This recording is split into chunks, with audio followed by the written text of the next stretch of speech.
Hello and welcome to On Public Square, a City of Clarksville podcast where we get to know the amazing city employees that help keep the lights on. They're our friends, our family, our neighbors, and each of them has a story to tell. Now, let's say hello.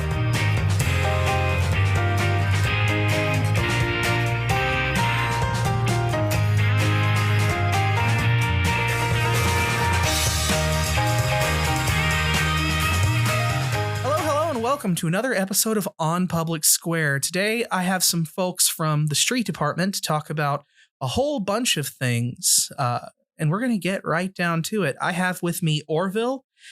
Orville, I don't know your last name. I'm sorry. Sykes. S-Y-K-E-S, yes. Wonderful. So I have Orville Sykes, and I have David Smith. We're going to be talking about several things today. We're going to have a lot of fun with it. We're going to be talking about, David, your new role over there. We're going to be talking about recent winter weather stuff, Transportation 2020, and a couple other things as well. But first of all, thank you both for joining me. Thank you for having us. Thanks for asking. I always like to just start with introductions. Orville, would you like to go first? I will. My name's Orville Sykes. I'm born and raised right here in Clarksville, Montgomery County. Still live here and enjoy working for the city of Clarksville. I've worked here almost 36 years. At the end of this month, it will be 36 years. So. Wonderful. Always with the street department? No, I started out in the garage for about 2.5 to 3 years. I don't remember exactly. And then I went to the street department, and now I'm the operations manager. Operations manager. What does the operations manager do? Take care of day-to-day operations from like the employees at the street department on the paving, drainage areas and stuff like that, concrete, asphalt, whatever. So you know the things that need doing and make sure they get done. Correct. Essentially. That's it. I'm the getter-doner. Wonderful. And David, what about yourself? Well, I'm at the street department these days. Started there about a year ago. Been with the city for 19 years. Worked with the codes department, housing, street, finance, parking, just kind of a host of departments, and really lean on the subject matter experts, especially the one beside me, Mr. Sykes, when it comes to the get her done moments. Wonderful. Very hard worker, very good group of guys that I've worked with over there. Yeah. I didn't realize, I knew since I've been here, even we've worked in or with a few different departments. Sure thing. I didn't realize until just the other day, I was talking with someone, how many different departments you've been a part of. You've gotten to see a lot of how the city functions from all sorts of different angles. I have it. I've been really rewarded in that. I'm a fan of the career chessboard. I know the career ladder is a thing, but moving around within the enterprise and having a better understanding of all of that has been really, really exciting. And and most recently you came from building and codes. Yeah, I believe so. I think I need a roadmap, but I believe that was the last. Yeah. My layover was at building and codes. Yes, sir. Wonderful. How's it been over at Street so far? Street's great. There's a good group of guys there. You know, early in my working life, I worked for contractors here in town, and have a lot of respect for the folks that they're ready to dive into a ditch and work in the inclement weather, and just it's great. They're a good group of guys. They like to work hard and play harder, so it's fantastic. Wonderful. And I'm glad to have you over here for this, even though typically we don't have directors in here. We've tried to focus on sort of the larger body of city employees, but every once in a while, especially when we have a new director, I like to get him up here and talk. And sure, generally, I have been wanting to have you on this podcast as well. You're a bit of a character. Fair enough. Some people know. No, who, me? That's putting it lightly. Yeah. Fair enough. So I did have one, just as far as coming from building and codes. Yeah. Those departments don't not work together. Is there any interesting insight you think you have from working both, not just building and codes, but anywhere else that brings a unique perspective, I guess, to the street department? Sure. I've worked for a lot of different, functions within the city, and I've seen how they can work together, but I've also seen how independent some of them like to be, the autonomy they like to have. And there are simple things like budget, our money versus their money, and the realization that it's really just general fund money, and how we can actually save one another time and money by working together. It's been great. But yeah, it's good. Wonderful. I know you're a fan. I wrote basketball in our notes, but I think you're a pickleball fan. Am I right? Is that the sport you play? Well, I don't know that I play it. I try. An enthusiast of the groups you've worked with. Who would win in a pickleball tournament? Ooh, well, Parks and Rec. I mean, there's no question. I mean, I haven't worked for Parks and Recreation, but when we're over there, those guys are giving coaching lessons while they're beating the brakes off of you. So they're trying to help. We had a game today over lunch, and it was great. Miss Letourneau's got a great group of guys that run any one of the complexes, the community centers. Oh yeah, we just had Sarah Burke and Randy Kelly up here for an episode a few weeks ago. Big Randy. Yeah, I went to school with Sarah, and Randy's always a great guy to talk to. We talked about the pollinator garden. I can see Parks being the winner on that one. That's good. Yeah, those guys have some inside knowledge. Yeah. So we're going to talk about a bunch of things, and we're going to kind of skip over. I think there's a lot of dialogue that you usually get. I'm not going to ask you a bunch of state road questions on this occasion. Please no. Oh, but goodness. Instead, let's start just recently. We had our first winter weather episode for the year. Not the first one we've ever had. Won't be the last one. Maybe, hopefully, the last one for this year. Knock on wood. But are they calling for any more? I haven't heard anything, at least. Not yet. Not yet. Not within the next 7 days. 7 days at a time, I suppose. Speaking of how Streets prepares, Orville watches the Weather Channel. Watches the weather every day. That is a big one. But we did just have one this just recently. It seems like for the most part, things went fairly well, comparably speaking. But I think people might be interested to know, like, what do we do to prepare and what do we do during those events? Or like Mr. Smith said, I watch the weather. When I get up in the mornings, during the lunchtime, and before I go to bed at night, because it's constantly changing. And this last one, none of the weather folks ever pinpointed when it was coming in. So we had to we got the trucks prepared to go out and got our employees ready and prepared. And we watched the weather and we called them and said, hey, be there at such and such time. And we was here. And it all started going down and we was here ready to go. I know this time we had a bit of a thing with re-equipping the trucks. But is that a normal thing, or was that just because they were set up to deal with some of our previous weather incident with the tornado? Yes, pretty much. Yes. I mean, if we're cleaning up from the tornado, we can't have the salt boxes in the truck, or the snow plows, whatever. But we just take our tailgates off, put salt box in there, strap it down, load it up with salt, and go out. So yes, just start. Is salt the right term, or is it brine, or what do we salt. call it? We use salt. We very seldom use brine because the rain usually starts around here in rain. Well, that washes all that brine away. I mean, the state puts it down like crazy, but we've got figured out that it's helping. We've been studying this for years, looking at it, and it's never really been where it's helped us any. Has anything, as far as going through it through the years, has anything changed? Is there anything new that we're able to do, or just has the weather on the average weather changed in some ways that have changed the way y'all deal with things? Well, the last couple of years ain't been quite as bad as it has been in the past. And one thing that's helped us out, we got a salt shed out in St. Bethlehem a couple of years ago that's really helped us. And we'll scatter salt out in different parts of the town. That way we can the truck don't have to come all the way back to Franklin Street to our main shed to get salt, and that helps out too. Wonderful. I don't know if this is how far along this is, but can we talk about the salt shed they're looking at putting out on near the airport? Okay, that is a thing. So there is a new salt shed also coming out towards the airport. So correct. I'm hoping that'll.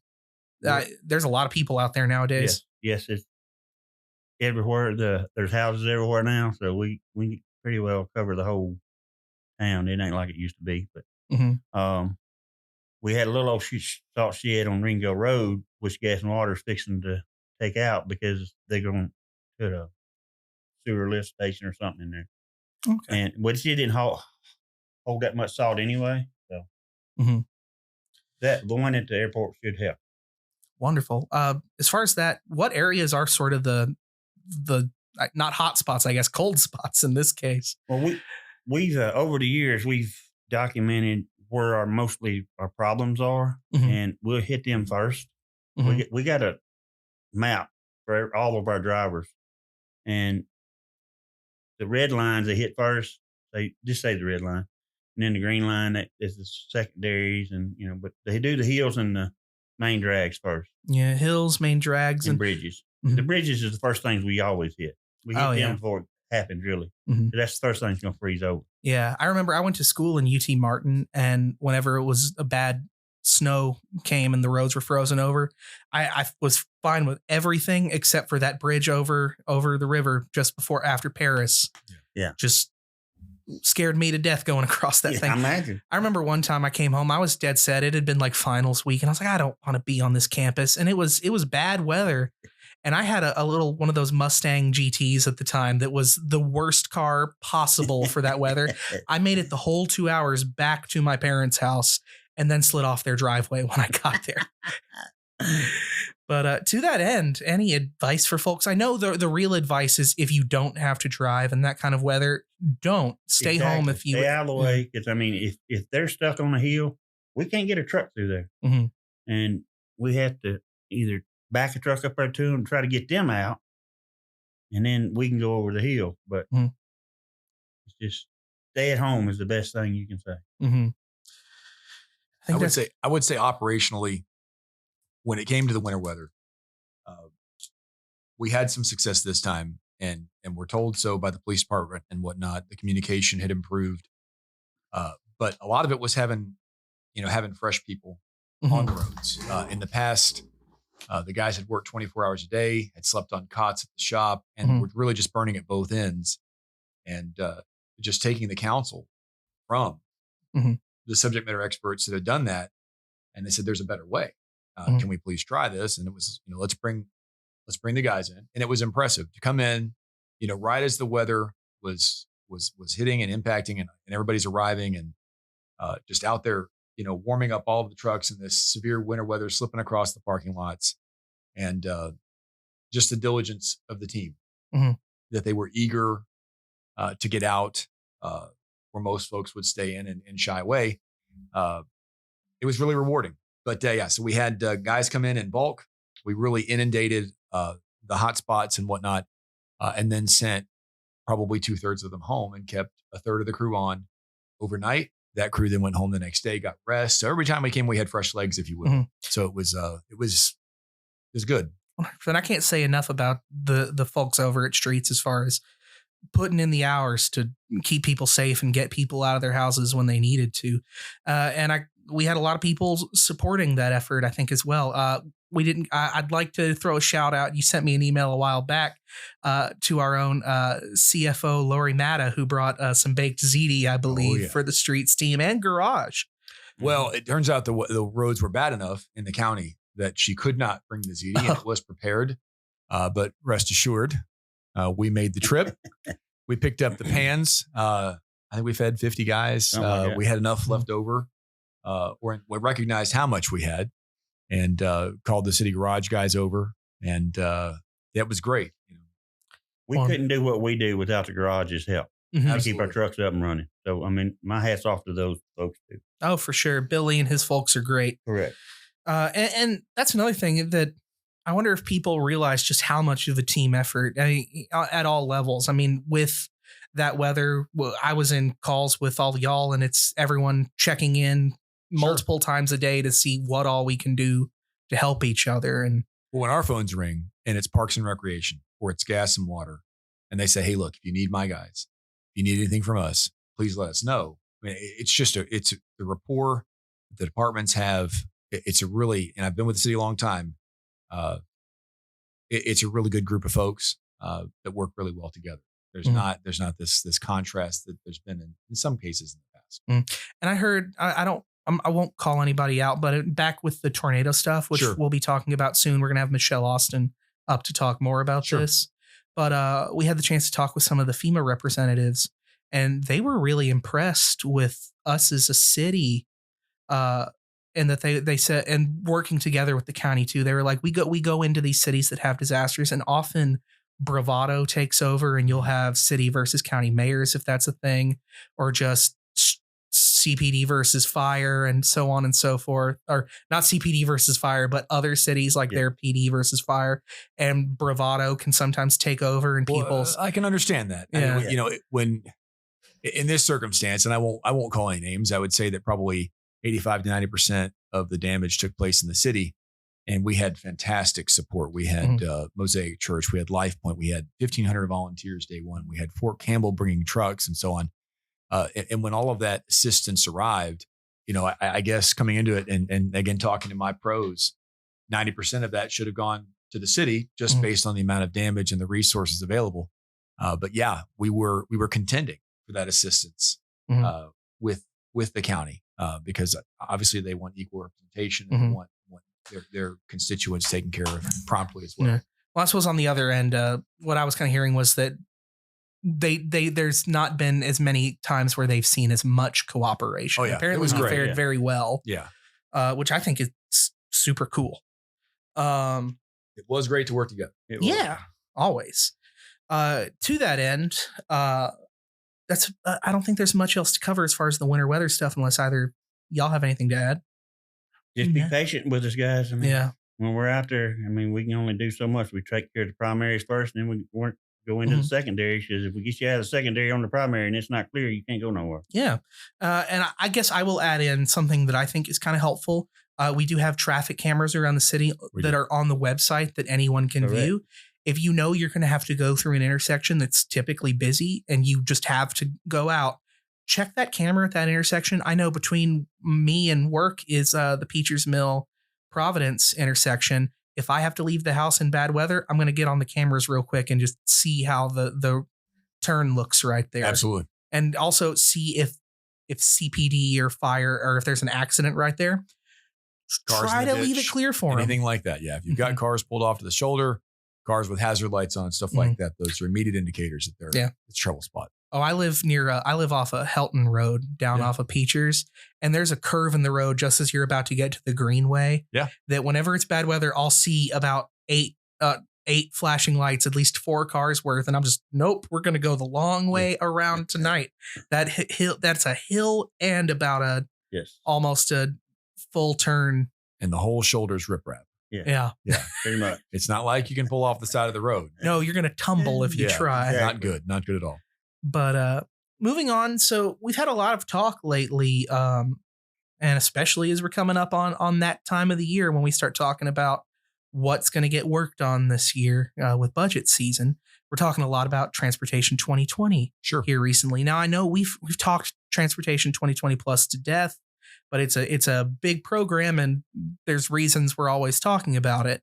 And I've talked about what it is, but just from y'all, can y'all explain a little bit for listeners what Transportation 2020 is if they're not familiar yet? Absolutely. So obviously this is a plan that the mayor put together and is supported by the city council with different tiers of capital projects, roadway improvements, sidewalk projects, that sort of thing, to take place over the next many, many years, hundreds of millions of dollars in roadway development. And again, these areas that are city roads, arterials, and that sort of thing, not the T-Dot routes and those roadways that we so often hear about, congestion, Trenton Road, that sort of stuff. But it's a really good program. The projects, the tier 1 projects are funded. The tier 2 projects are typically funded to the planning phase. Tier 3 projects have not been funded yet, but every budget year that list is updated.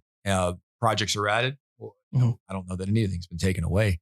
But projects are added as the need arises, and we're moving through it. We've got some pretty big projects underway, and it's really cool. For those who aren't familiar, we get a lot of people moving here. I have to remind myself that sometimes that some of this is new news.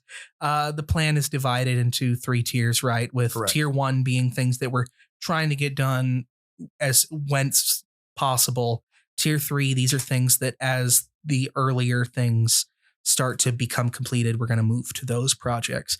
And it's not a small list, and there's a lot of good stuff on there, but it's going to take a while, which is why it's 2020 plus, but it is also evolving. And we've talked several times about things that need to be added or things that need to be moved up in priority.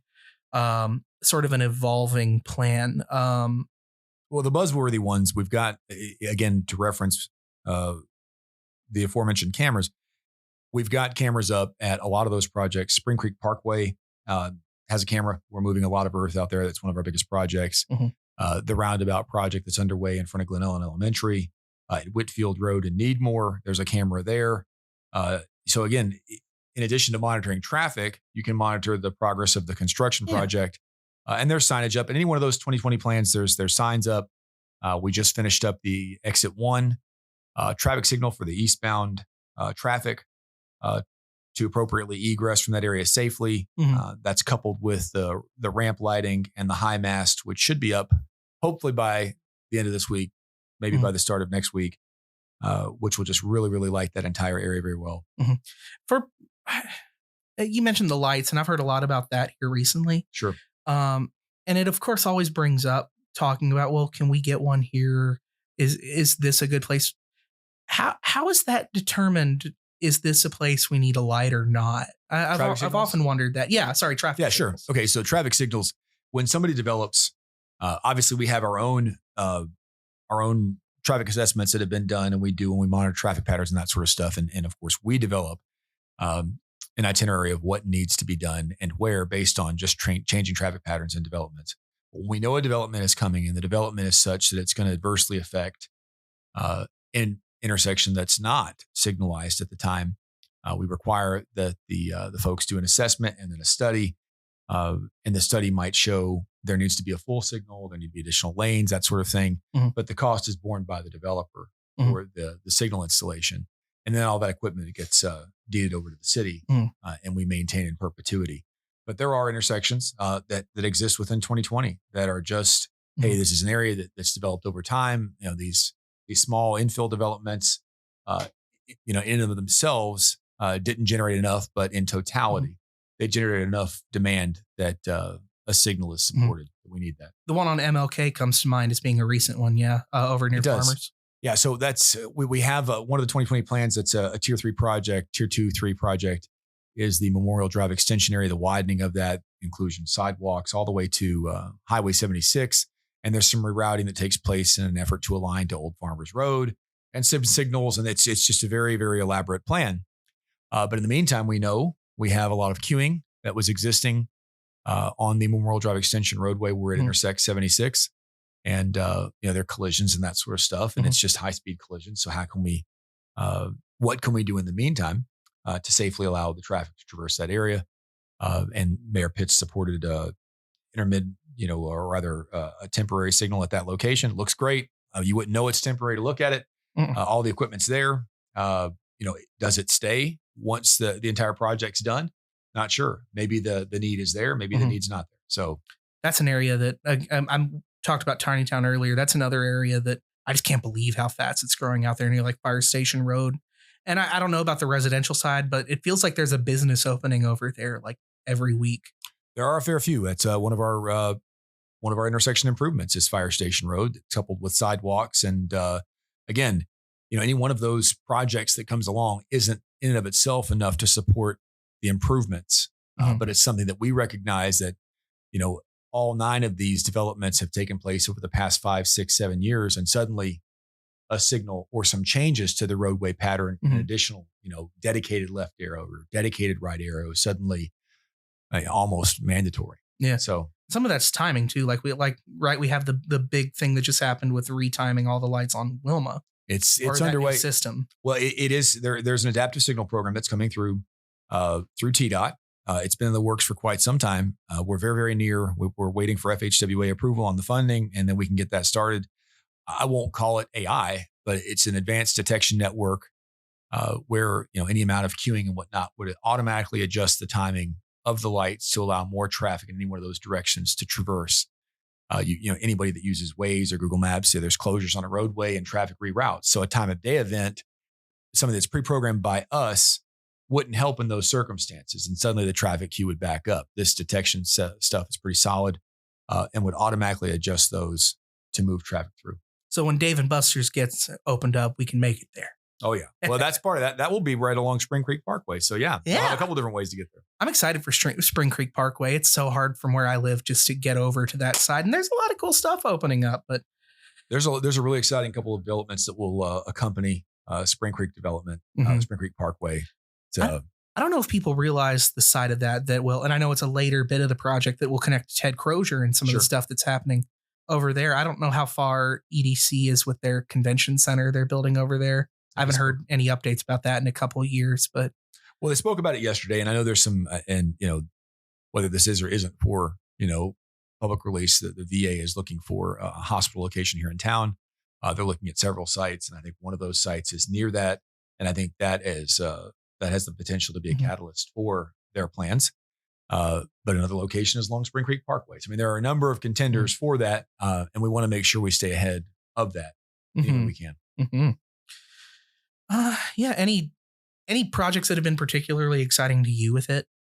Anything that I can be here for the start of is great. We broke ground on Spring Creek, but then there's also, it takes so long in development to get some of those things done that some of the projects that were smaller, we were able to accomplish some sidewalk projects, some small. I mean, they seem very trivial, but a sidewalk connection for a school that we did internally, to be able to see that from start to finish very, very quickly to meet the demands of our stakeholders. It's always good to see that. Yeah, I think have positive comments. North Cincinnati in particular was a good one for that because it connects to West Creek, and I forget what that elementary school is on the other side. It's is it Parker's Mill? Is that it? I think so. That sounds right. Parker's Mill. Yeah.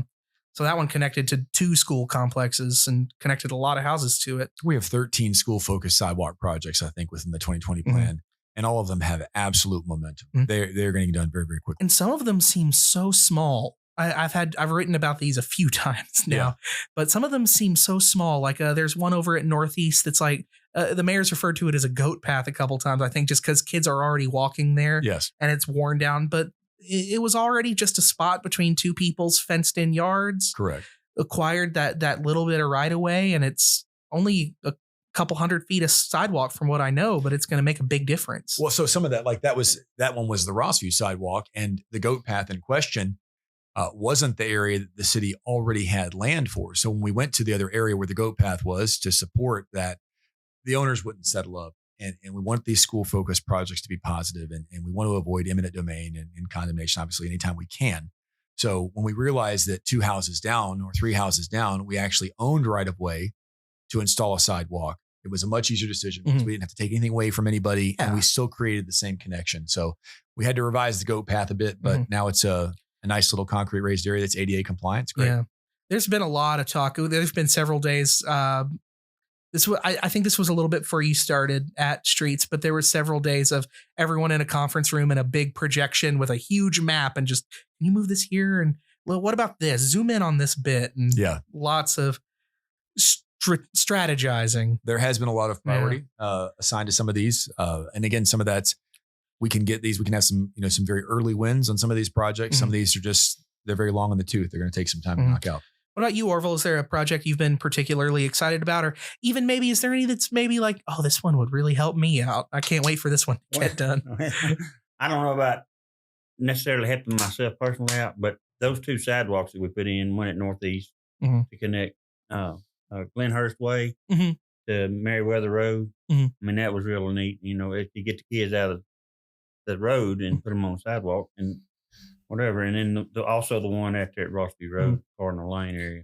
It feels good when there's a project that you can get done and like you can see right away how it's helping folks. And I think those ones that are helping these kids, especially when more of them are having to walk nowadays, it's nice to see visible results that what you're doing is helping people out. In my eyes, if you can help the kid out, you've done something. Yeah. Well, it's all about the kids. And it was prompt and fiscally it was very responsible. We're fortunate to have folks that have the requisite skill sets to do that ourselves internally and save on either one of those probably 6 figures from having to send that out to a private contractor to do. So again, it happens faster, it happens cheaper, and the product is the same. So the same or higher, because I think we have a lot of pride in what we do.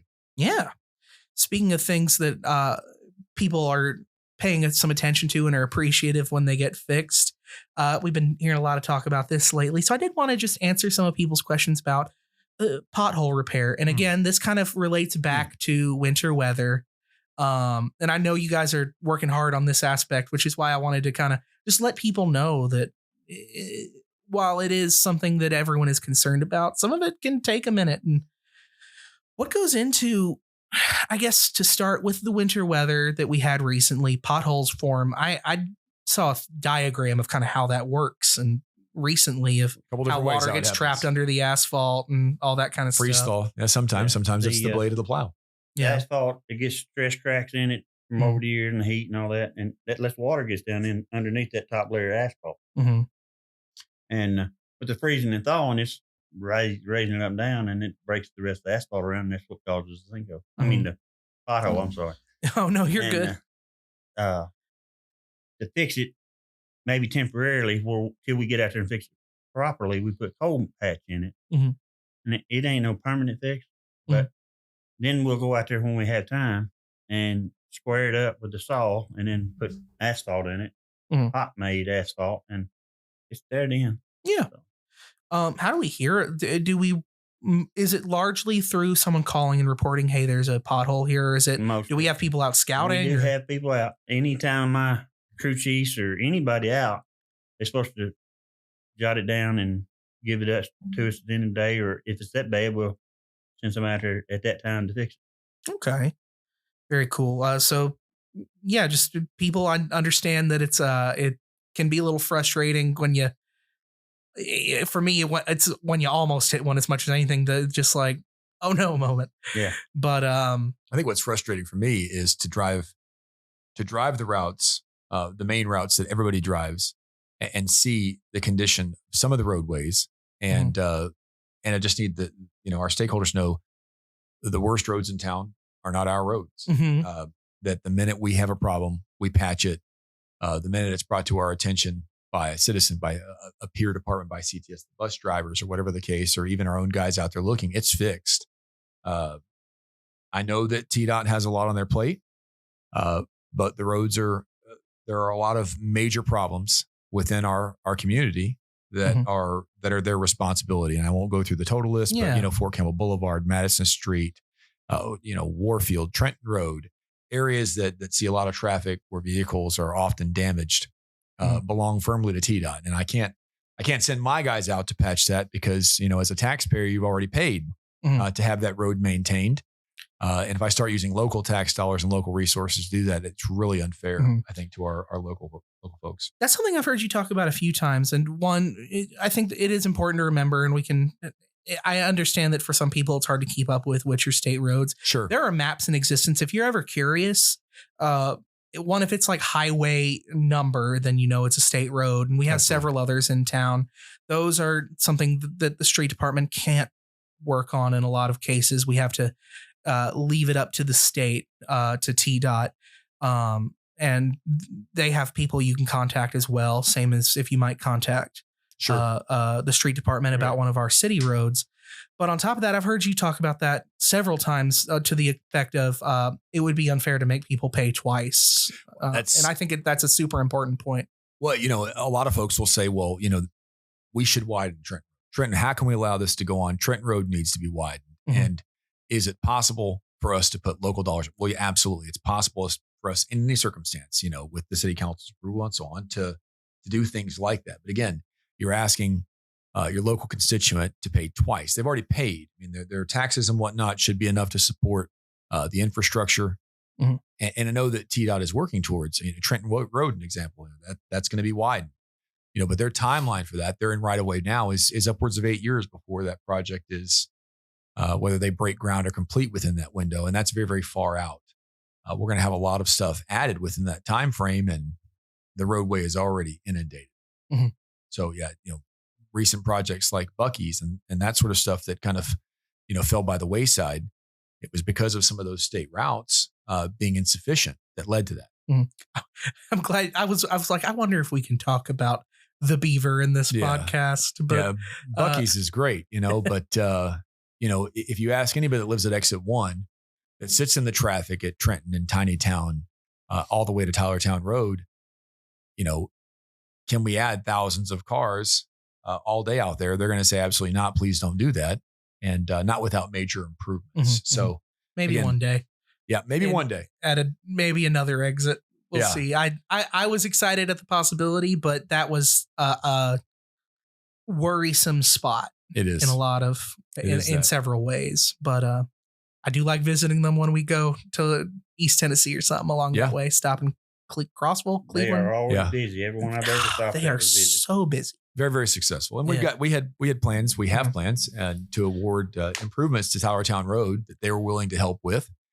And I suggested, hey, don't help with that. Make improvements to the state route. Improve the bridge, and we can make this thing. We can make this thing succeed. And that bridge was the part that scared me. Very scary. Yeah, bottlenecked at the bridge, and anybody that's been out there knows that it's 3 lanes wide. And they were suggesting that they could get 4 lanes within that same footprint. And none of our models showed that 4 trucks passing by one another, let alone 4 cars, could traverse that safely. And now Tylertown's being talked about. That one's moving forward, anyways, with the improvements and needs. So that's nice. It's a 2020 project. It has been bid and soon to be awarded. Wonderful. Which will put our favorite city mascot looking for a new home. Gary the Guardrail will, unless I've missed my mark, Gary the Guardrail will have a memorial, a moment of silence or two at that area. Whether we do a garden or what, Gary will be able to sustain his social media following. Gary's Garden. Love it. Gary's Garden. He'll be remembered, that's for sure. I saw someone suggest we need to rename get to Gary's Town Road instead of Tylertown Road. But I'm not opposed. I think it might take council action though. I do want to see something interesting happen with Gary. I think Customs House should get him, maybe. The mayor is ahead of both of us on this. The mayor is aware and I think has plans of his own. I'm not sure what those involve, but maybe that's the podcast for the mayor. I love it. I saw another local podcast with some of my own friends over at 5 Star Media. Chris and Ryan were talking that it would make a great new border for the city council, like half circle. Very nice. Oh, goodness. But yeah, I think that's about all I had to talk about.